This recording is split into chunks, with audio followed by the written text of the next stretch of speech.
Bonjour à tous et bienvenue dans cet événement 100% digital, ce web event voulu et produit par l'UDES, intitulé « Face à l'incertitude, le choix social et solidaire ». Dans cette période de crise qui peut faire douter évidemment de l'avenir, l'UDES, l'Union des employeurs de l'économie sociale et solidaire, a souhaité organiser un temps d'échange et de débat sur ce que nous vivons tous ensemble et sur la manière dont l'économie sociale et solidaire, l'ESS et ses employeurs peuvent répondre à leur façon aux grands défis économiques, sociaux et sanitaires auxquels notre pays est confronté. Alors, vous êtes nombreux à nous suivre ce matin en streaming, en direct, sur la chaîne YouTube de l'UDES.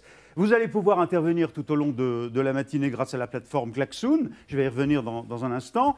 C'est un programme très dense, vous allez le voir, avec deux ministres notamment avec nous. Mais d'abord, pour introduire cette matinée, à mes côtés, Hugues Widor, le président de l'UDES. Bonjour, cher Hugues. Bonjour Thierry. Ravi de vous retrouver ici, bien sûr, dans ce magnifique studio web de la Cité des Sciences et de l'Industrie. Vous êtes le président de l'UDES. Pourquoi avez-vous souhaité cet événement avec ce format? Évidemment, l'enjeu, c'est de maintenir le lien de votre écosystème, le lien de l'économie sociale et solidaire, de ces acteurs dynamiques que vous êtes au sein de l'UDES. Tout à fait, tout à fait. La réponse est là, mais juste avant, je voudrais d'abord saluer l'ensemble des participants, tous ceux qui ont choisi de contribuer à ces travaux, de participer avec nous à cette rencontre à la Cité des Sciences et de la Villette, à ce web event qui rassemble à la fois nos adhérents, nos mandataires, nos conseillers régionaux, nos conseillers dans les prud'hommes, nos différents partenaires, les partenaires de l'UDES, mais aussi plus largement les partenaires de l'ESS. Alors oui, on a souhaité maintenir cet événement, le maintenir parce qu'il était prévu, parce que tous les 2 ans, nous avons des rendez-vous avec nos adhérents qui rythment notre vie institutionnelle. C'est votre congrès, bien sûr, mais c'était difficile de tenir en présentiel. Et qui devait se tenir en présentiel. Et je veux dire qu'en arrivant ce matin, de voir ce lieu magnifique qui aurait dû accueillir au fond 400 à 500 de nos adhérents, vide de cette manière et quelque part un petit coup porté quand même à notre dynamisme. Et donc du coup, cette réponse, elle est justement pour développer ce dynamisme, de rester en lien, de rester dans ce lien de confiance, d'apporter des réponses à l'ensemble des employeurs qui, sur le terrain, tous les jours, se battent, se confrontent dans cette crise et donc il faut arriver à la surmonter. C'est l'objet aussi de ce rendez-vous.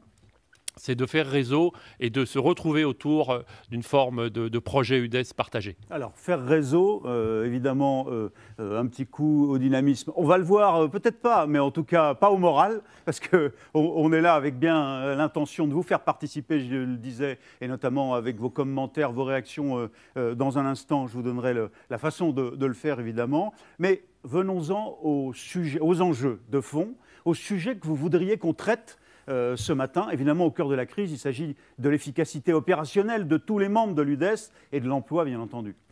Oui, il s'agit de faire le point sur ce que nous vivons en tant qu'employeurs pendant cette crise. Ça, c'est le premier élément. Et le deuxième élément, c'est de voir de quelle manière on peut le dépasser. Et au fond, même dans un climat très anxiogène, eh bien, il faut aussi se projeter sur l'avenir et regarder comment est-ce qu'on peut affronter cet avenir.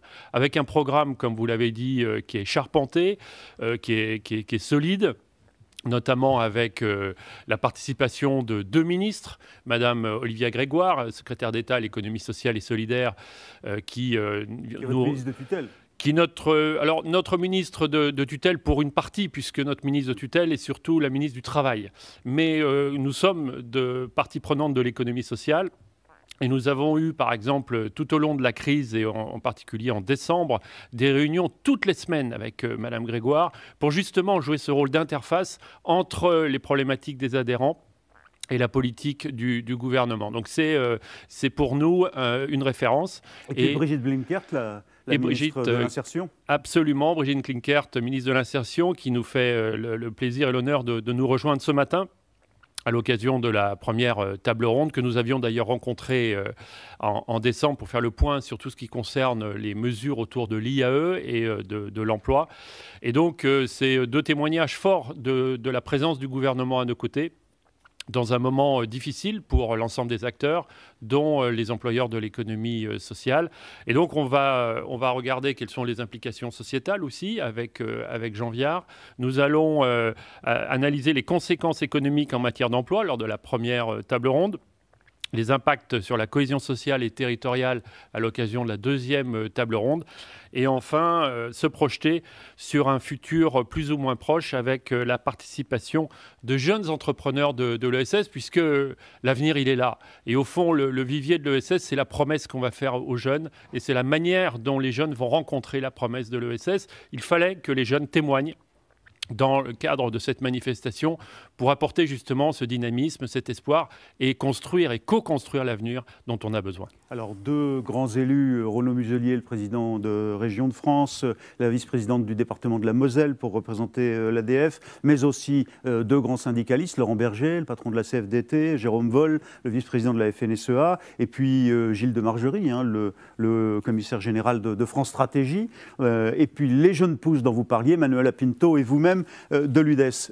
Évidemment, on reviendra sur le rôle de l'UDES, l'action de l'UDES dans toutes ces thématiques, que ce soit l'emploi, la cohésion territoriale, bien entendu, et puis l'activité de ces jeunes pousses, ces trois jeunes pousses qui vont s'exprimer à la fin et qui auront ce regard croisé avec Olivia Grégoire.